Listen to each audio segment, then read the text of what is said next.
ਸਤਿ ਸ੍ਰੀ ਅਕਾਲ ਪਿਆਰੇ ਵਿਦਿਆਰਥੀਓ। ਅੱਜ ਦੀ ਇਸ ਵੀਡੀਓ ਵਿੱਚ ਤੁਹਾਡਾ ਬਹੁਤ ਬਹੁਤ ਸਵਾਗਤ ਹੈ। ਅੱਜ ਗੱਲ ਕਰਾਂਗੇ ਆਪਾਂ ਸਰਕਾਰ ਦੇ ਰੂਪ, ਇਕਾਤਮਕ ਅਤੇ ਸੰਘਾਤਮਕ।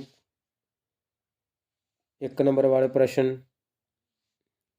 ਪਹਿਲਾ ਪ੍ਰਸ਼ਨ ਹੈ, ਦੋ ਦੇਸ਼ਾਂ ਦੇ ਨਾਮ ਲਿਖੋ ਜਿਨ੍ਹਾਂ ਵਿੱਚ ਇਕਾਤਮਕ ਪ੍ਰਣਾਲੀ ਦੀ ਸਰਕਾਰ ਹੈ। ਠੀਕ ਹੈ। ਉੱਤਰ ਚੀਨ ਅਤੇ ਜਾਪਾਨ।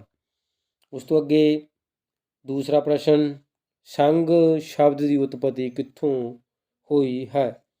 ਉੱਤਰ ਸੰਘ ਸ਼ਬਦ ਲਤੀਨੀ ਭਾਸ਼ਾ ਦੇ ਸ਼ਬਦ ਫੀਡ ਤੋਂ ਲਿਆ ਗਿਆ ਹੈ, ਜਿਸ ਦਾ ਅਰਥ ਸਮਝੌਤਾ ਹੋਣਾ ਹੈ। ਠੀਕ ਹੈ ਜੀ। ਸੰਘ ਸ਼ਬਦ ਦੀ ਉਤਪਤੀ ਉਹ ਲਤੀਨੀ ਭਾਸ਼ਾ ਸ਼ਬਦ ਫੀਡ ਤੋਂ ਹੋਈ ਹੈਗੀ ਅਤੇ ਜਿਸ ਦਾ ਅਰਥ ਕੀ ਹੈਗਾ, ਸਮਝੌਤਾ ਹੋਣਾ।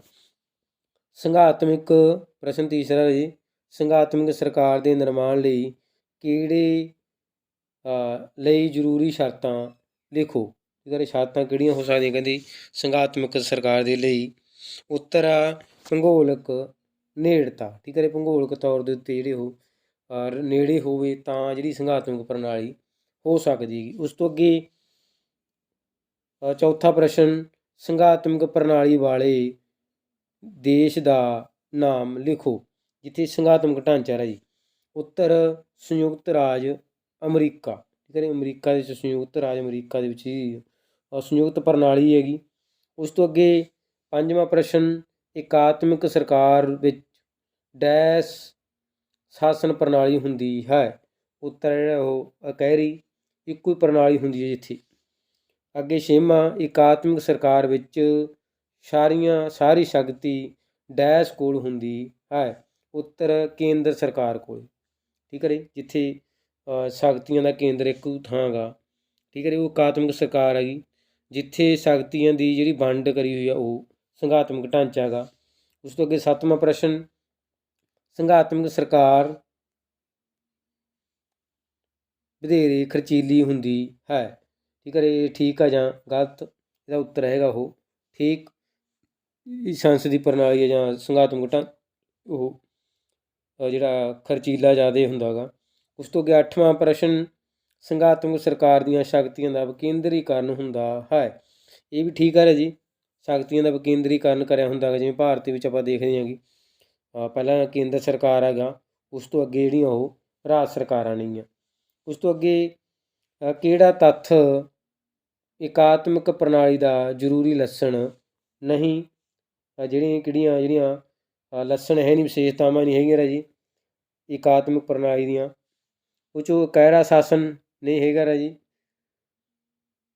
ਦੋ ਸ਼ਕਤੀਆਂ ਦੀ ਵੰਡ ਨਹੀਂ ਹੁੰਦੀ, 3 ਪੁਆਇੰਟ ਹੀ ਹੈ ਰਾਜੀ ਵੀ। ਠੀਕ ਹੈ। ਸ਼ਕਤੀਆਂ ਦੀ ਵੰਡ ਹੁੰਦੀ ਹੈਗੀ। ਤੀਸਰਾ, ਇਕਹਿਰੀ ਨਾਗਰਿਕਤਾ ਹੁੰਦੀ ਹੈ ਉੱਥੇ। ਲਿਖਤੀ ਅਤੇ ਅਣਲਿਖਤੀ ਸੰਵਿਧਾਨ ਹੁੰਦਾ ਹੈਗਾ। ਠੀਕ ਹੈ। ਕੀ ਹੋ ਸਕਦਾ ਕਹਿੰਦੇ ਇਹ 'ਚੋਂ ਜਿਹੜੀ ਸ਼ਕਤੀਆਂ ਦੀ ਵੰਡ ਹੈ ਜਿਹੜੀ ਉਹ। ਠੀਕ ਹੈ। ਸ਼ਕਤੀਆਂ ਦੀ ਵੰਡ ਹੈ ਜਿਹੜਾ ਉਹ ਇਹਦਾ ਸਹੀ ਹੈ ਜਿਹੜਾ ਜੀ ਇਕਾਤਮਕ ਪ੍ਰਣਾਲੀ ਦਾ ਜਿਹੜਾ ਲੱਛਣ ਆ ਉਹ ਇਕਾਤਮਕ ਪ੍ਰਣਾਲੀ ਦਾ ਲੱਛਣ ਉਹ ਹੈ ਹੀ ਨਹੀਂ ਸ਼ਕਤੀਆਂ ਦੀ ਵੰਡ। ਠੀਕ ਹੈ। ਸੰਘਾਤਮਕ ਪ੍ਰਣਾਲੀ ਦੇ ਵਿੱਚ ਸ਼ਕਤੀਆਂ ਦੀ ਵੰਡ ਹੁੰਦੀ ਆ, ਇਕਾਤਮਕ ਦੇ ਵਿੱਚ ਇੱਕੋ ਹੀ ਚੀਜ਼ ਹੁੰਦੀ ਹੈ। ਉਸ ਤੋਂ ਅੱਗੇ 10ਵਾਂ, ਕਿਹੜੀ ਪ੍ਰਣਾਲੀ ਅਧੀਨ ਲਿਖਤੀ ਅਤੇ ਸਰਵਉੱਚ ਸੰਵਿਧਾਨ ਦਾ ਹੋਣਾ ਜ਼ਰੂਰੀ ਹੈ। ਠੀਕ ਹੈ। ਇਹ ਕਹਿੰਦੇ ਜ਼ਰੂਰੀ ਹੈਗਾ। ਕਿਹੜੀ ਹੋ ਸਕਦੀ ਹੈਗੀ, ਸੰਸਦੀ, ਇਕਾਤਮਕ, ਸੰਘਾਤਮਕ ਪ੍ਰਧਾਨਗੀ। ਠੀਕ ਹੈ। ਇਸ ਜਿਹੜਾ ਸੰਘਾਤਮਕ ਢਾਂਚਾ ਹੈਗਾ ਜੁਆਇੰਟ ਆ ਜਿਹੜਾ ਉਹ ਉੱਥੇ ਲਿਖਤੀ ਅਤੇ ਸਰਵਉੱਚ ਸੰਵਿਧਾਨ ਦਾ ਹੋਣਾ ਬਹੁਤ ਜ਼ਰੂਰੀ ਹੈਗਾ। ਠੀਕ ਹੈ। ਉਸ ਤੋਂ ਅੱਗੇ 2 ਨੰਬਰ ਵਾਲੇ ਪ੍ਰਸ਼ਨ। 2 ਨੰਬਰ ਵਾਲੇ ਪ੍ਰਸ਼ਨ ਹੈ 2 ਅੰਕਾਂ ਵਾਲੇ। ਪਹਿਲਾ, ਇਕਾਤਮਕ ਸਰਕਾਰ ਦੀ ਪਰਿਭਾਸ਼ਾ ਦਿਓ। ਠੀਕ ਹੈ। ਉੱਤਰ ਬਲੋਵੀ ਅਨੁਸਾਰ ਇਕਾਤਮਕ ਰਾਜ ਵਿੱਚ ਸਰਕਾਰ ਦੀਆਂ ਸਾਰੀਆਂ ਸ਼ਕਤੀਆਂ ਕੇਂਦਰ ਕੋਲ ਹੁੰਦੀਆਂ ਹਨ। ਠੀਕ ਹੈ। ਜਿੱਥੇ ਇੱਕੋ ਹੀ ਥਾਂ ਦੇ ਉੱਤੇ ਸ਼ਕਤੀਆਂ ਨੇ ਕੇਂਦਰ ਕੋਲ ਨੇ ਸਾਰੀਆਂ ਸ਼ਕਤੀਆਂ। ਪ੍ਰਾਂਤਕ ਜਾਂ ਸਥਾਨਕ ਸਰਕਾਰ ਕੇਂਦਰ ਸਰਕਾਰ ਦੇ ਅਧੀਨ ਹੁੰਦੀਆਂ ਹਨ ਅਤੇ ਕੇਂਦਰ ਕੋਲੋਂ ਸ਼ਕਤੀਆਂ ਪ੍ਰਾਪਤ ਕਰਦੀਆਂ ਹਨ। ਕੇਂਦਰੀ ਸਰਕਾਰ ਪ੍ਰਦੇਸ਼ਕ ਸਰਕਾਰ ਦੀਆਂ ਸੇਵਾਵਾਂ ਵਿੱਚ ਪਰਿਵਰਤਨ ਕਰ ਸਕਦੀ ਹੈ। ਠੀਕ ਹੈ ਜੀ, ਜਿਹਦੇ ਸ਼ਕਤੀਆਂ ਦਾ ਕੇਂਦਰ ਆ ਇੱਕ ਥਾਈ ਹੈਗਾ, ਉਹ ਏਕਾਤਮਕ ਦੀ ਪਰਿਭਾਸ਼ਾ ਵੱਲੋਂ ਵੀ ਕਹਿੰਦਾ। ਉਸ ਤੋਂ ਅੱਗੇ ਜੀ ਏਕਾਤਮਕ ਦੀਆਂ ਵਿਸ਼ੇਸ਼ਤਾਵਾਂ। ਠੀਕ ਹੈ ਜੀ, ਏਕਾਤਮਕ ਦੀਆਂ ਵਿਸ਼ੇਸ਼ਤਾਵਾਂ। ਏਕਾਤਮਕ ਦੀਆਂ ਕੋਈ ਦੋ ਵਿਸ਼ੇਸ਼ਤਾਵਾਂ ਲਿਖੋ। ਉੱਤਰ, ਏਕਾਤਮਕ ਸਰਕਾਰ ਵਿੱਚ ਸਾਰੀਆਂ ਸ਼ਕਤੀਆਂ ਇੱਕ ਹੀ ਕੇਂਦਰ ਸਰਕਾਰ ਕੋਲੋਂ ਹੁੰਦੀਆਂ ਹਨ। ਦੂਸਰਾ, ਜਿੱਥੇ ਏਕਾਤਮਕ ਸਰਕਾਰ ਹੋਵੇ ਸੰਵਿਧਾਨ ਲਿਖਤੀ ਵੀ ਹੋ ਸਕਦਾ ਹੈ ਅਤੇ ਅਣਲਿਖਤੀ ਵੀ। ਠੀਕ ਹੈ, ਸੰਵਿਧਾਨ ਜਿਹੜਾ ਲਿਖਿਆ ਵੀ ਹੋ ਸਕਦਾ ਹੈ ਅਤੇ ਅਣਲਿਖਤੀ ਵੀ ਹੋ ਸਕਦਾ। ਉਸ ਤੋਂ ਅੱਗੇ ਜੀ ਤੀਸਰਾ ਪ੍ਰਸ਼ਨ, ਏਕਾਤਮਕ ਸਰਕਾਰ ਦੇ ਦੋ ਗੁਣ ਲਿਖੋ ਰਾਜੇ। ਦੋ ਗੁਣ ਲਿਖਣੇ ਹੈਗੇ ਏਕਾਤਮਕ ਸਰਕਾਰ ਦੀ। ਏਕਾਤਮਕ ਸਰਕਾਰ ਵਿੱਚ ਰਾਜ ਪ੍ਰਬੰਧ ਬਹੁਤ ਮਜ਼ਬੂਤ ਹੁੰਦਾ ਹੈ। ਏਕਾਤਮਕ ਸਰਕਾਰ ਵਿੱਚ ਰਾਸ਼ਟਰੀ ਏਕਤਾ ਕਾਇਮ ਰਹਿੰਦੀ ਹੈ। ਉਸ ਤੋਂ ਅੱਗੇ ਚੌਥਾ ਪ੍ਰਸ਼ਨ, ਏਕਾਤਮਕ ਸਰਕਾਰ ਦੇ ਦੋ ਔਗਣ ਲਿਖੋ।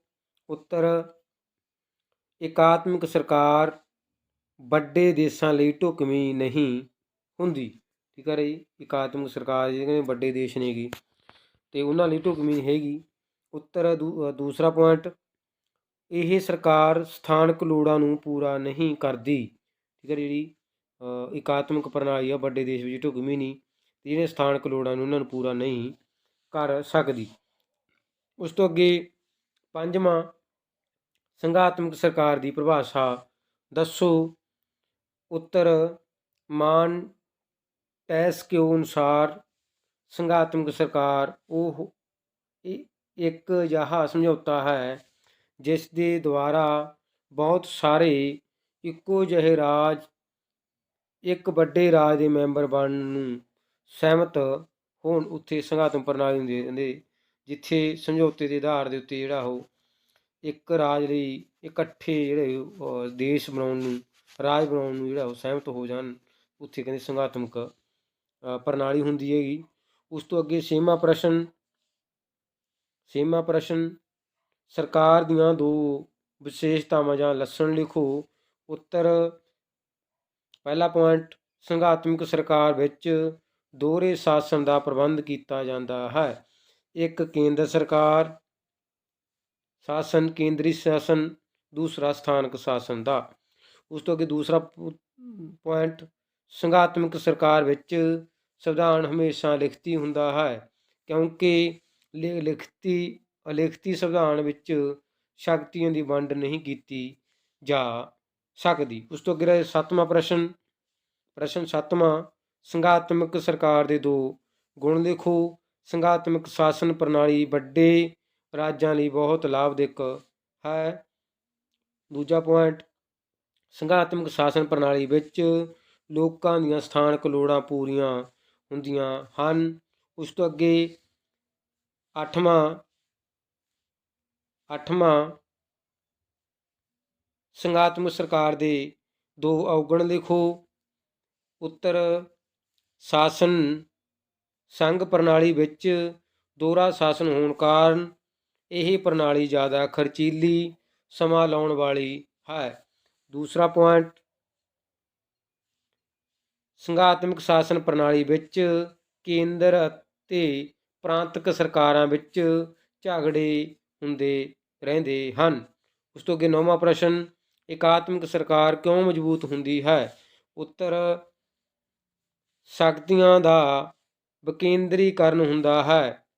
ਸਾਰੀਆਂ ਸ਼ਕਤੀਆਂ ਕੇਂਦਰ ਕੋਲ ਹੁੰਦੀਆਂ ਹਨ। ਦੂਸਰਾ ਪੁਆਇੰਟ, ਇਕਹਿਰੀ ਨਿਆਂਪਾਲਿਕਾ ਹੁੰਦੀ ਹੈ ਜਿਸ ਕਰਕੇ ਏਕਾਤਮਕ ਸਰਕਾਰ ਮਜ਼ਬੂਤ ਹੁੰਦੀ ਹੈ। ਉਸ ਤੋਂ ਅੱਗੇ 10ਵਾਂ ਪ੍ਰਸ਼ਨ,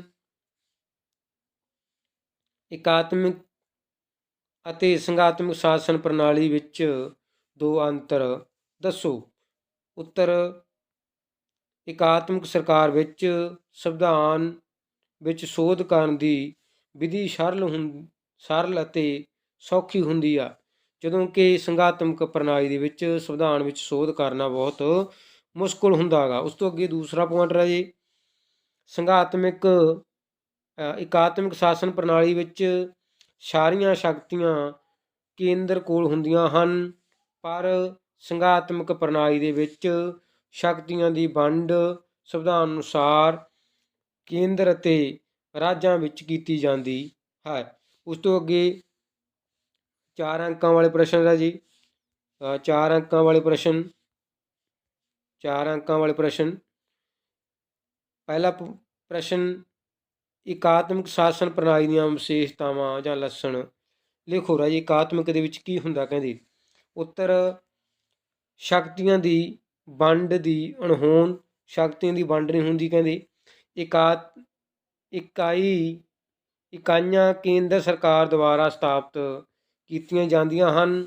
ਇਕਹਿਰੀ ਨਾਗਰਿਕਤਾ, ਲਿਖਤੀ ਅਤੇ ਲਿਖਤੀ ਜਾਂ ਅਣਲਿਖਤੀ ਸੰਵਿਧਾਨ, ਕਠੋਰ ਜਾਂ ਲਚਕੀਲਾ ਸੰਵਿਧਾਨ, ਨਿਆਂਪਾਲਿਕਾ ਦਾ ਸਰਵਉੱਚ ਹੋਣਾ ਜ਼ਰੂਰੀ ਨਹੀਂ ਅਤੇ ਇਕਹਿਰਾ ਸ਼ਾਸਨ। ਠੀਕ ਹੈ। ਉਸ ਤੋਂ ਅੱਗੇ ਦੂਸਰਾ ਪ੍ਰਸ਼ਨ, ਇਕਾਤਮਿਕ ਸਰਕਾਰ ਦੇ ਦੋ ਗੁਣ ਤੇ ਦੋ ਦੋਸ਼ ਲਿਖਣੇ ਰਾਜੀ। 2 ਗੁਣ ਤੇ 2 ਦੋਸ਼ ਲਿਖਣੇ ਇਕਾਤਮਿਕ ਦੇ। ਪਹਿਲਾ ਗੁਣ ਰਾਜੀ, ਗੁਣ ਮਜ਼ਬੂਤ ਰਾਜ ਪ੍ਰਬੰਧ, ਸਾਰੀਆਂ ਸ਼ਕਤੀਆਂ ਕੇਂਦਰ ਕੋਲ ਹੋਣ ਕਰਕੇ ਉਹ ਇਹਨਾਂ ਦੀ ਵਰਤੋਂ ਮਜ਼ਬੂਤੀ ਨਾਲ ਕਰ ਸਕਦਾ ਹੈ। ਕੇਂਦਰੀ ਸਰਕਾਰ ਲਈ ਰਾਜਾਂ ਦੀ ਸਲਾਹ ਲੈਣੀ ਜਾਂ ਉਹਨਾਂ ਦੇ ਅਧਿਕਾਰੀਆਂ 'ਤੇ ਨਿਰਭਰ ਹੋਣਾ ਜ਼ਰੂਰੀ ਨਹੀਂ ਹੁੰਦਾ। ਉਸ ਤੋਂ ਅੱਗੇ ਦੂਸਰਾ ਪੁਆਇੰਟ, ਸ਼ਾਸਨ ਦੀ ਇਕਰੂਪਤਾ, ਇਕਾਤਮਿਕ ਸਰਕਾਰ ਵਿੱਚ ਸਾਰੇ ਦੇਸ਼ ਲਈ ਇੱਕੋ ਜਿਹਾ ਕਾਨੂੰਨ ਅਤੇ ਸ਼ਾਸਨ ਪ੍ਰਣਾਲੀ ਹੁੰਦੀ ਹੈ, ਜਿਸ ਨਾਲ ਸ਼ਾਸਨ ਦੀ ਇਕਰੂਪਤਾ ਆਉਂਦੀ ਹੈ।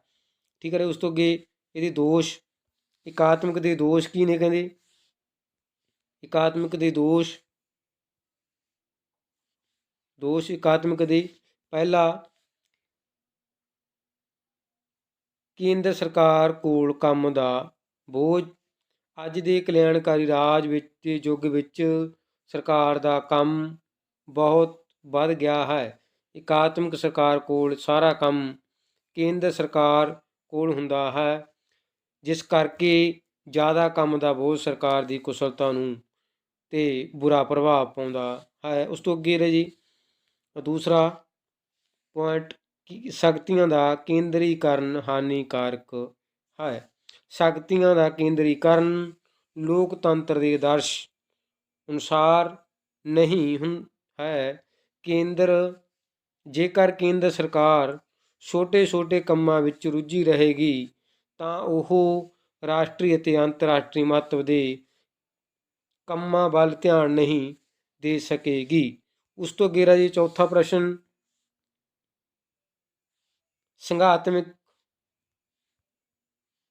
ਸੰਘਾਤਮਿਕ ਸਰਕਾਰ ਦੀਆਂ ਵਿਸ਼ੇਸ਼ਤਾਵਾਂ ਲਿਖੋ। ਉੱਤਰ, ਦੋਹਰਾ ਸ਼ਾਸਨ, ਸ਼ਕਤੀਆਂ ਦੀ ਵੰਡ, ਲਿਖਤੀ ਸੰਵਿਧਾਨ, ਕਠੋਰ ਸੰਵਿਧਾਨ ਦੀ ਸਰਵਉੱਚਤਾ, ਨਿਆਂਪਾਲਿਕਾ ਦੀ ਸਰਵਉੱਚਤਾ। ਠੀਕ ਹੈ ਜੀ। ਇਹ ਸਨ ਜਿਹੜੇ ਇਹਦੇ ਪ੍ਰਸ਼ਨ ਨੇ। ਉਸ ਤੋਂ ਅੱਗੇ ਰਾਜੀ ਇਹਦੇ ਵਿੱਚ 7ਵਾਂ, ਦੋਹਰੀ ਨਾਗਰਿਕਤਾ ਤੇ 2 ਸਾਧਨੀ ਪ੍ਰਣਾਲੀ। ਠੀਕ ਹੈ। ਉਸ ਤੋਂ ਅੱਗੇ 5ਵਾਂ ਪ੍ਰਸ਼ਨ, ਸੰਘਾਤਮਿਕ ਸਰਕਾਰ ਦੇ 2 ਗੁਣ ਅਤੇ 2 ਦੋਸ਼ ਲਿਖੋ। ਪਹਿਲਾ ਹੈਗਾ ਜੀ ਸੰਘਾਤਮਿਕ ਸਰਕਾਰ ਦੇ ਗੁਣ। ਪਹਿਲਾ ਪੁਆਇੰਟ ਹੈ ਜੀ ਰਾਸ਼ਟਰੀ ਏਕਤਾ ਅਤੇ ਸਵੈਮ ਸ਼ਾਸਨ ਦਾ ਮੇਲ। ਸੰਘਾਤਮਿਕ ਸਰਕਾਰ ਦੀ ਇਹ ਵਿਸ਼ੇਸ਼ਤਾ ਹੈ ਕਿ ਲੋਕ ਆਪੋ ਆਪਣੇ 'ਤੇ ਸਵੈ ਸ਼ਾਸਨ ਕਰਦੇ ਹੋਏ ਰਾਸ਼ਟਰੀ ਏਕਤਾ ਕਾਇਮ ਰੱਖਦੇ ਹਨ। ਦੂਸਰਾ ਪੁਆਇੰਟ, ਕੇਂਦਰ ਸਰਕਾਰ ਨਿਰੰਕੁਸ਼ ਨਹੀਂ ਬਣ ਸਕਦੀ। ਇਸ ਸਰਕਾਰ ਵਿੱਚ ਸ਼ਕਤੀਆਂ ਦੀ ਵੰਡ ਹੁੰਦੀ ਹੈ। ਰਾਜਾਂ ਦੇ ਅਧਿਕਾਰੀ ਰਾਜਾਂ ਦੇ ਅਧਿਕਾਰ ਸੁਰੱਖਿਅਤ ਹੁੰਦੇ ਹਨ। ਕੇਂਦਰੀ ਸਰਕਾਰ ਨਿਰੰਕੁਸ਼ ਬਣ ਸਕਦੀ ਹੈ।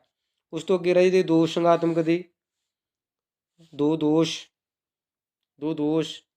ਪਹਿਲਾ, ਕਮਜ਼ੋਰ ਸ਼ਾਸਨ ਸ਼ਕਤੀਆਂ ਦੀ ਵੰਡ ਹੋਣ ਕਾਰਨ ਕੇਂਦਰ ਅਤੇ ਇਕਾਈਆਂ ਵਿੱਚ ਅਤੇ ਪ੍ਰਾਂਤਾਂ ਵਿੱਚ ਜਿਹੜੇ ਆਪਸੀ ਝਗੜੇ ਸੰਘ ਪ੍ਰਣਾਲੀ ਵਿੱਚ ਹੁੰਦੇ ਰਹਿੰਦੇ ਹਨ, ਜਿਸ ਨਾਲ ਫੈਸਲੇ ਲਾਗੂ ਕਰਨ ਵਿੱਚ ਬਹੁਤ ਦੇਰੀ ਹੋ ਜਾਂਦੀ ਹੈ। ਉਸ ਤੋਂ ਅੱਗੇ ਦੂਸਰਾ ਪੁਆਇੰਟ, ਵਿਦੇਸ਼ੀ ਮਾਮਲਿਆਂ ਵਿੱਚ ਕਮਜ਼ੋਰ ਸੰਘੀ ਸਰਕਾਰ ਦੂਸਰੇ ਰਾਜਾਂ ਨਾਲ ਕੋਈ ਅਜਿਹੀ ਸੰਧੀ ਨਹੀਂ ਕਰ ਸਕਦੀ ਜਿਸ ਸੰਬੰਧੀ ਉਸ ਨੂੰ ਆਪਣੇ ਰਾਜਾਂ ਦਾ ਸਹਿਯੋਗ ਪ੍ਰਾਪਤ ਨਾ ਹੋਵੇ। ਠੀਕ ਹੈ, ਇਹ ਸੀਗੇ 1 ਨੰਬਰ ਵਾਲੇ, 2 ਨੰਬਰ ਵਾਲੇ ਅਤੇ 4 ਨੰਬਰ ਵਾਲੇ ਪ੍ਰਸ਼ਨ, ਜਿਹੜੇ ਬਹੁਤ ਮਹੱਤਵਪੂਰਨ ਨੇਗੇ। ਇਹਨੂੰ ਤੁਸੀਂ ਆਪਣੀਆਂ ਕਾਪੀਆਂ 'ਤੇ ਨੋਟ ਕਰ ਲੈਣਾ ਗਾ ਅਤੇ ਇਹਨਾਂ ਨੂੰ ਲਿਖ ਲੈਣਾ ਗਾ, ਸਮਝ ਕੇ ਇਹਨਾਂ ਨੂੰ ਕਰਨਾ ਗਾ। ਅਤੇ ਧੰਨਵਾਦ ਜੀ।